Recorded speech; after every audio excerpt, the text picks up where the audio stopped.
Have you been thinking about Iceland for that next cruise vacation? Join us for a review of Celebrity Cruises Iceland. And as always, folks, if you enjoy this content, please like, subscribe, and turn on all notifications to get notified each time we post. My special guest today is Roy Suthons, a real travel expert and expert travel advisor with Cruise Holidays of Lawrence Park. Roy makes his home in Winnipeg, Manitoba, and has been crafting cruise and land vacations for satisfied clients since 2017. Hi, Roy. Welcome back to RTE Travel Talk. Hello, Ken. It's always great to see you. Great to have you back with us, Roy. Roy, now we are starting to get a lot of questions and inquiries about kind of different cruises. People are getting a little bit bored of doing the Caribbean and in some cases even the Mediterranean. Now, I happen to know that you just recently returned from a cruise that involved Iceland. Now, Iceland is getting to be really popular, so I was hoping today that you could give our viewers and listeners a little bit of a recap of what your Iceland cruise was like, where you went, and what cruise line you went with. How does that sound? That sounds like a great plan. And the first thing I'm going to do is shameless self-promotion for Distinctive Voyages.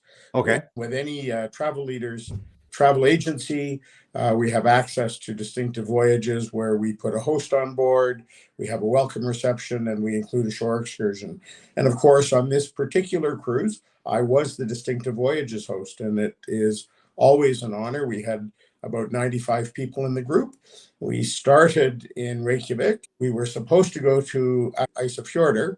Unfortunately, a storm came our way, so we had to go around the other side of the island to Akureyri, and we missed Ísafjörður. Then we went up to Prins Christian Sound in Greenland, stopped at Qaqortog and St. John's, Halifax, and then down to Boston.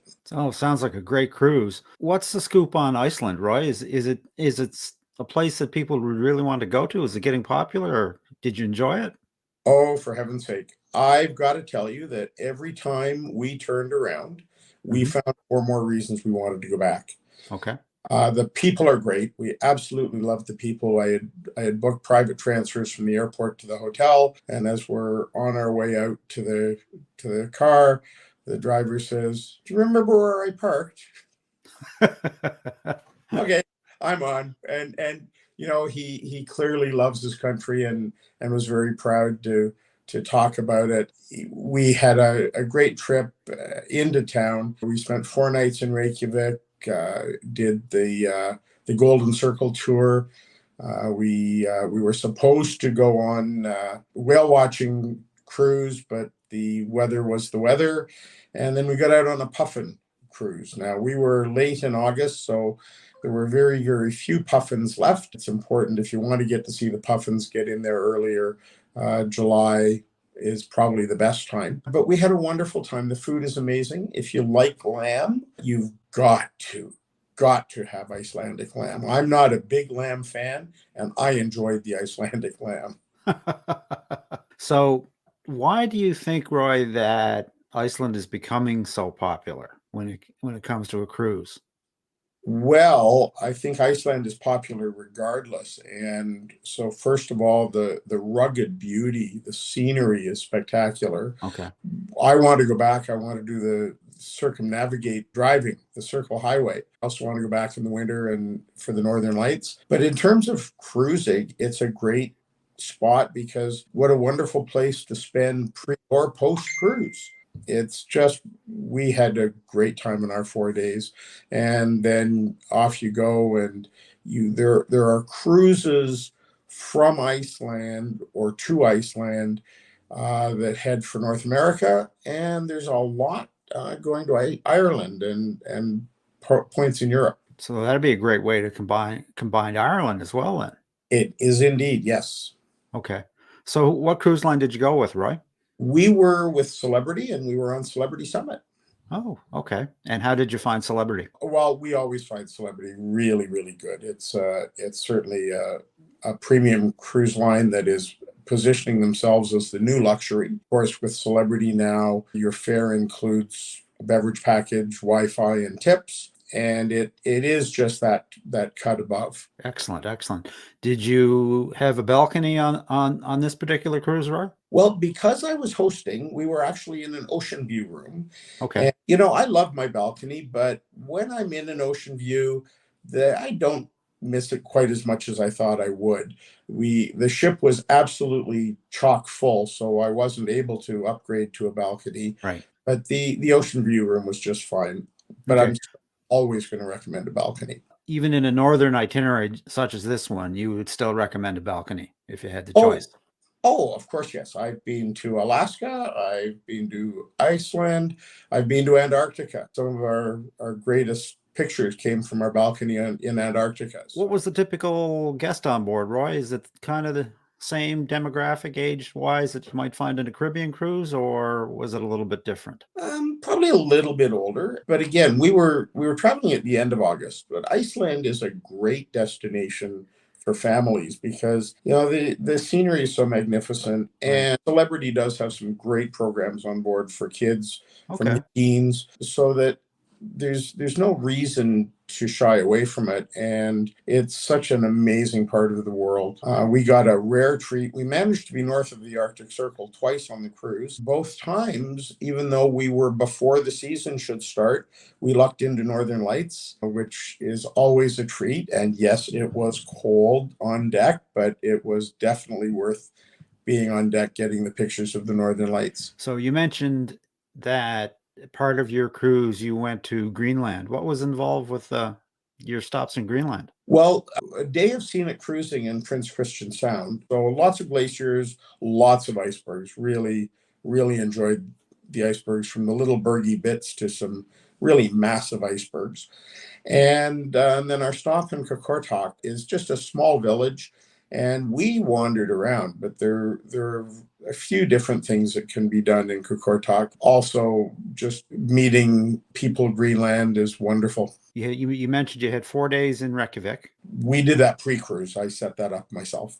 Okay, so you did a pre-cruise in Reykjavik for 4 days. Yeah. And you sailed from Reykjavik. How many days was it sailing around Iceland? Well, we were supposed to have 2 port days in Iceland. Right. We managed only one, so the one port day ended up sailing around the east side of the island. We were supposed to go up the west, and that got us up to Akureyri. Okay. And the excursion that we did in Akureyri was a whale watching trip, and we were not disappointed. There was a pod of pilot whales, unusually in the harbor.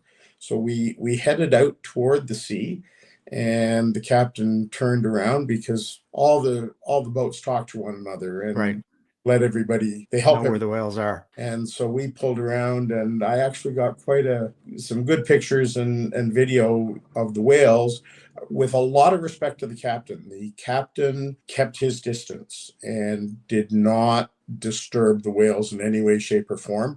Fortunately, I have a good zoom on my phone and got some great video. Excellent, excellent.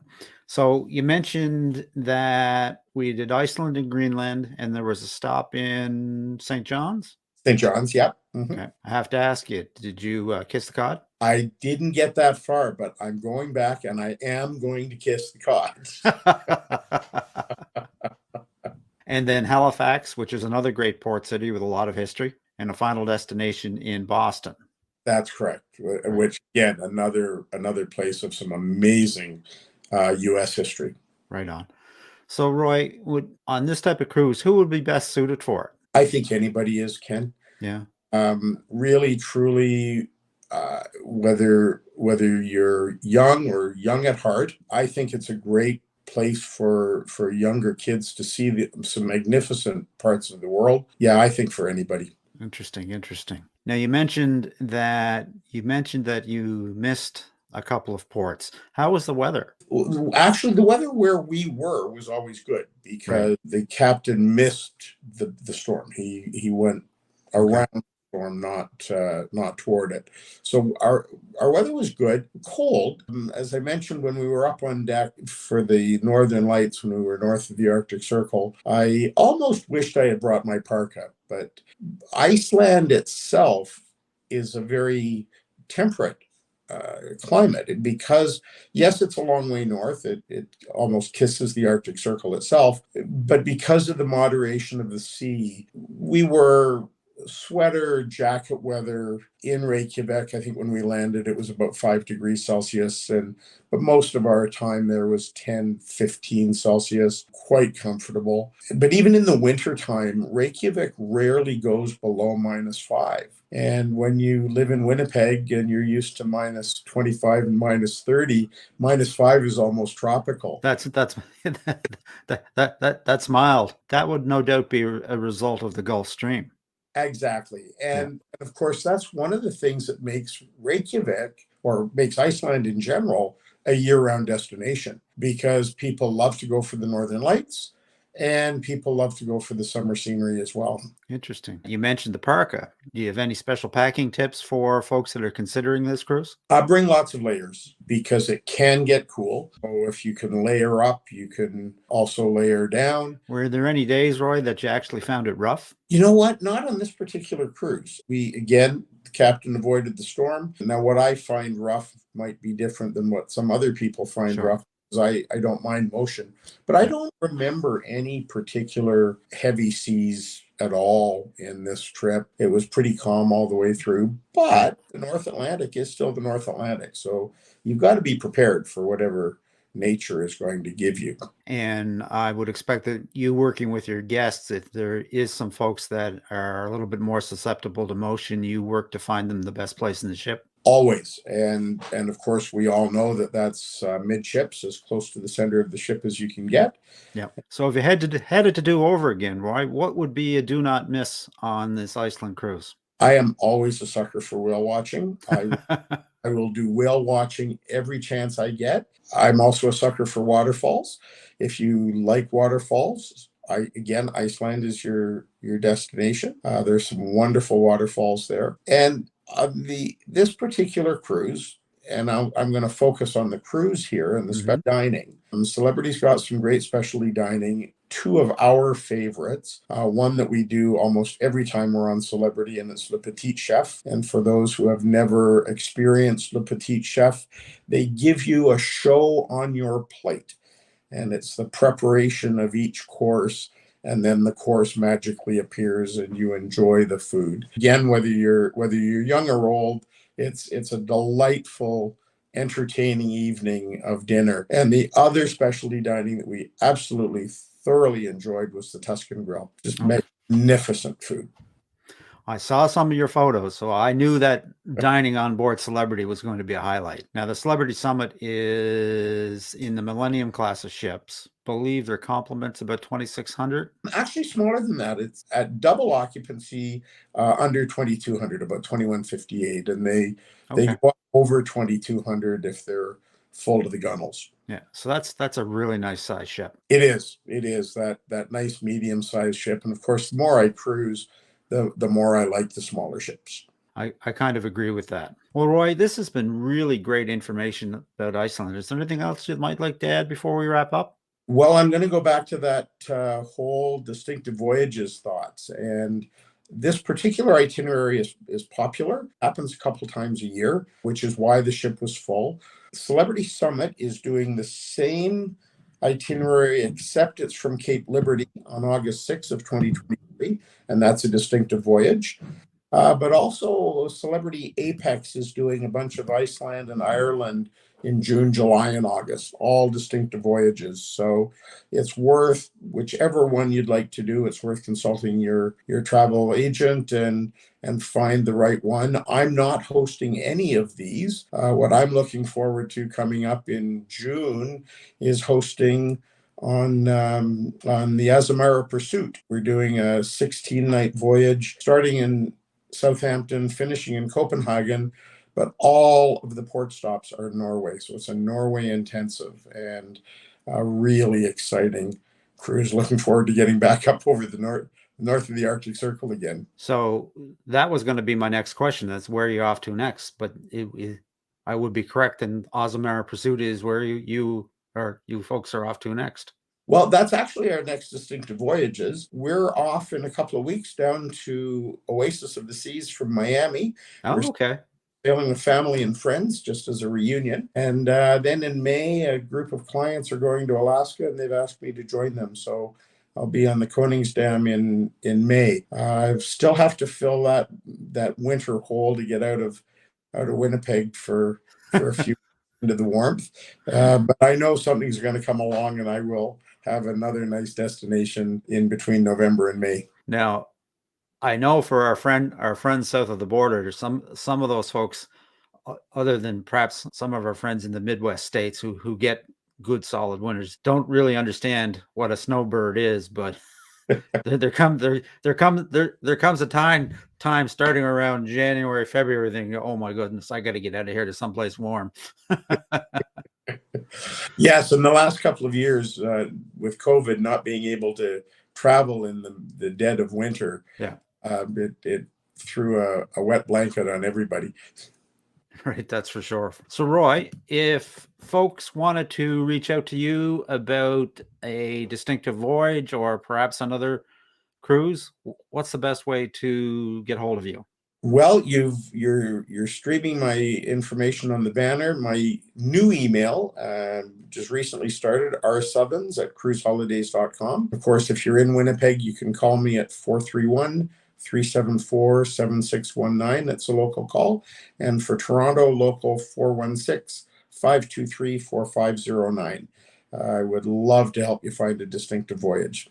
Well, that's absolutely perfect. With that, Roy, I'm just going to wish you safe and happy travels on all your future cruises. May the wind always be at your back.